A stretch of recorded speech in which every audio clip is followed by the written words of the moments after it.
Hi, this is Ryan at techpronow.com, and I'm just doing an update on the government shutdown and what that means for free market enterprises and technology, and how those two can combine to create safeguards against the collapse of the United States dollar and the economy, and possibly even the world economy in a lot of ways. We're already seeing Bitcoin and cryptocurrencies rise against the US dollar during this government shutdown. You can go to bitcoincharts.com and others to learn more about this rise that we're seeing against the US dollar with cryptocurrencies. And from my point of view, a voluntary government is much better than a forced government. We see that with our state of society today. The whole reason for this government shutdown is that some people in the government believe that we should be forced to buy health care, and others believe we don't have to be forced to buy health care, or we shouldn't be forced. And I agree with the people who say that we shouldn't be forced.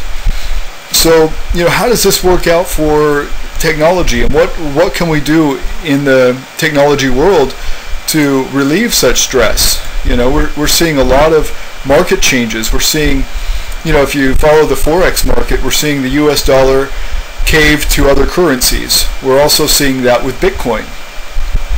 Bitcoin's value, according to Mt. Gox, one of the biggest trading platforms for Bitcoin, shows that one Bitcoin is worth $149 in US currency, almost $150. Which is up significantly from just recent days. Just yesterday it was at 135. Before that it was at 130. So it continuously is rising. And this is a world currency. I mean, this is something that I believe is better than a centralized fiat currency like the US dollar, because it's capped. There will only be 21 million minted. For example, with Bitcoin, 21 million is the cap. With Litecoin, 42 million is the cap. But there won't be a huge inflation of currency that devalues what's already in the market later on, because the total that can be minted is, for Bitcoin, 21 million.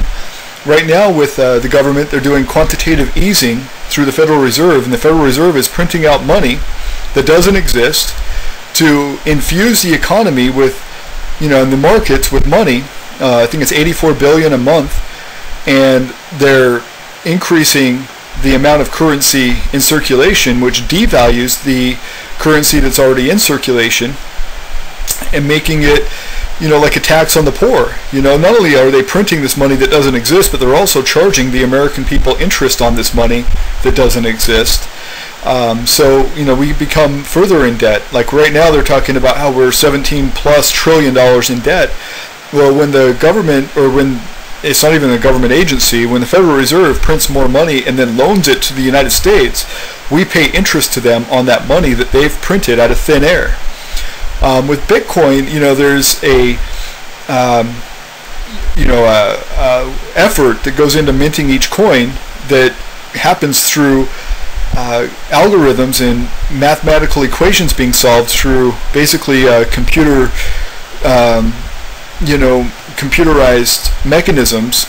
Some people use graphics accelerator cards, some people use CPUs, some people use little units called ACIS. And anyway, there is a effort that goes into making these blocks, and that goes into the blockchain that makes these currencies transferred from one computer to the next. And so with all of the mining going on in Bitcoin, there's some tangible value behind it. Plus, it's basically a simple fiat mechanism that the coin is worth what the market decides. It's not backed by gold or anything, so in that sense it's sort of fiat. In another sense, it's not centralized fiat. It's open source, community driven, decentralized currency.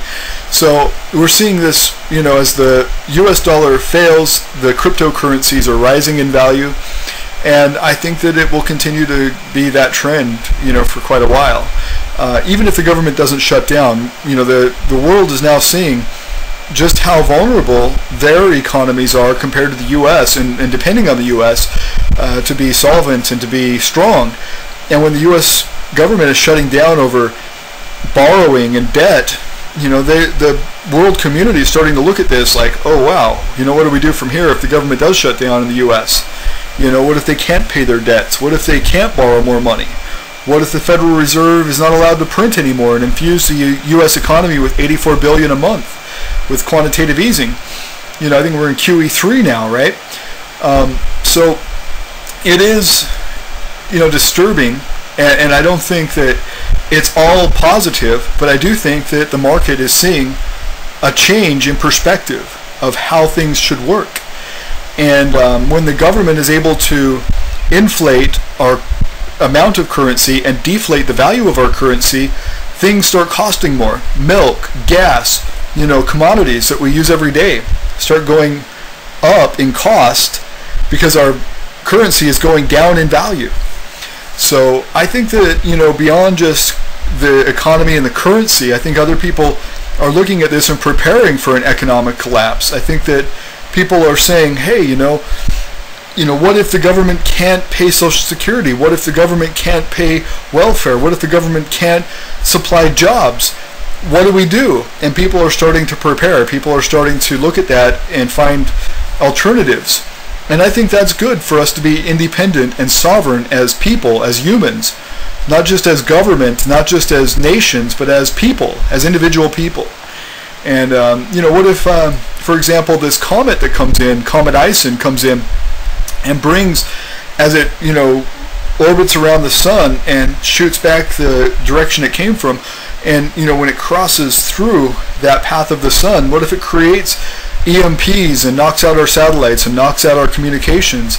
This happened in 1860 with an EMP, a massive EMP storm that came to Earth and fried all the telegraph lines, or many of them, and so a lot of telegraph lines from the United States and Europe fried, and communications were shut down.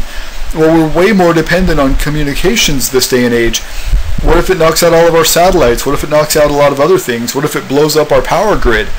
I think a lot of people are looking into solar panels and personal Wi-Fi, wireless type of infrastructure to create local intranets. And there's a lot of things happening in the community now.